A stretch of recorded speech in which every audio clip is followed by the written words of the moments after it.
All right. Does a difference make a difference? So how large do the differences need to be to say that there is truly a difference in the treatments? For example, let's say that the full dose fertilizer has an average juiciness and tastiness of 6.9, and the old fertilizer, the no fertilizers, has an average of 5.8. This group has a higher average, but is that different significant? Is that truly different? Remember, we expect variation, okay? We expect variation in data just because it's different tomatoes. Maybe not because it's different treatments, it's just different tomatoes. For example, I might take all tomatoes, get the same amount of old fertilizer, split them into two groups, and compare the average tastiness or juiciness, and I might have a difference in that group even though there was no difference in the fertilizers.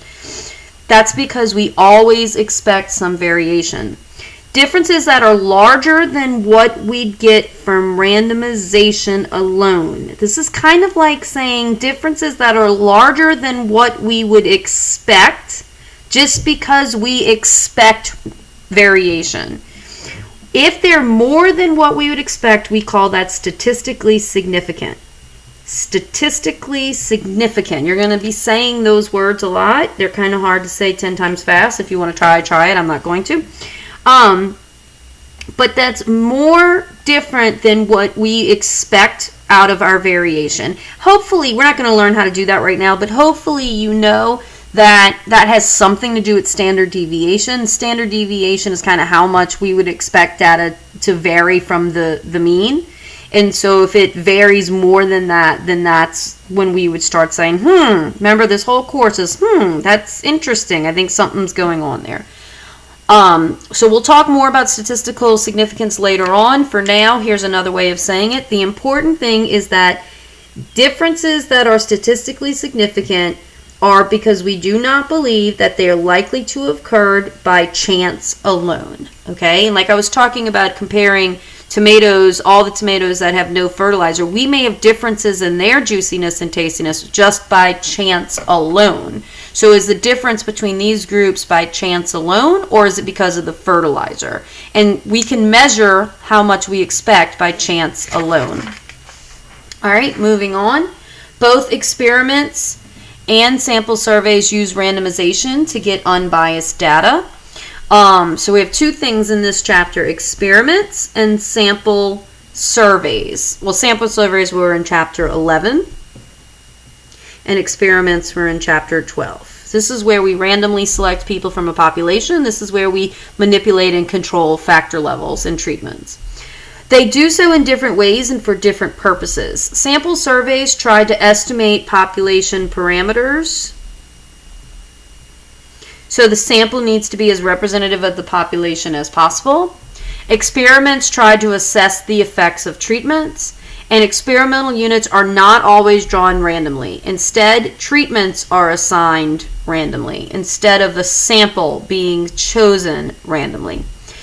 All right, back to control treatments. We've already kind of discussed this. Often we want to compare a situation involving a specific treatment to the status quo situation. The status quo is kind of like business as usual, what's been going on already, what if medicine we've already been using, things like that. Just like in our tomato plants, and we did this in our tomato experiment, we had that third group of either no fertilizer or just the fertilizer that they've been using lately. This group is called a control, or the treatment rather is called a control treatment. In that group, we call a control group. So you always need a control group. Blinding is another new word in this chapter.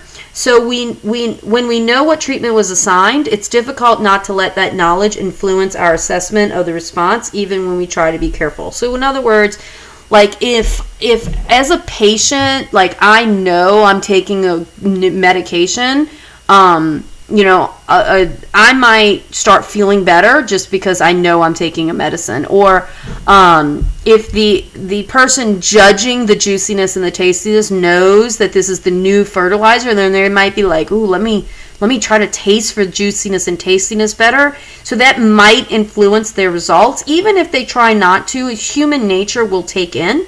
So in order to avoid this type of bias from knowing what treatment was assigned, we use what's called blinding. And basically blinding is just you don't know which tomatoes got which treatment, or you don't know which group got which treatment. There's two main ways we can blind, or there's two different groups we can blind. We can blind those who could influence the results. These are the actual experimental units themselves. They should not know which treatment they're getting. The people who are giving the treatments, the caretakers, the technicians, just anybody who's involved potentially in this experiment can be blinded to knowing who has which treatment. But also another group is those who are evaluate the results. This could be the doctor, this could be the vet for the dogs, this could be the judge of the juiciness and the tastiness. That group of people can be blind as well. They do not need to know who had the treatment as well. When all individuals in either one of these groups, so if everyone in the experiment does not know, then we call it double-blinded. Excuse me, wrong thing. When all the individuals in either one of the groups, single-blinded. Both groups are blinded, double-blinded. So those are some vocabulary words you'll see here and there that you should know. You might be thinking, how can it be double-blinded? Doesn't somebody need to know? Yes, there can be a person who does know, or the computer might have in its system who got which groups. Somebody has to know, okay? But that person does not need to be actively involved in the experiment. They don't need to be around the subjects, treating the subjects. They don't need to be the evaluators of the results. Somebody does need to know, but none of these people in these groups need to know.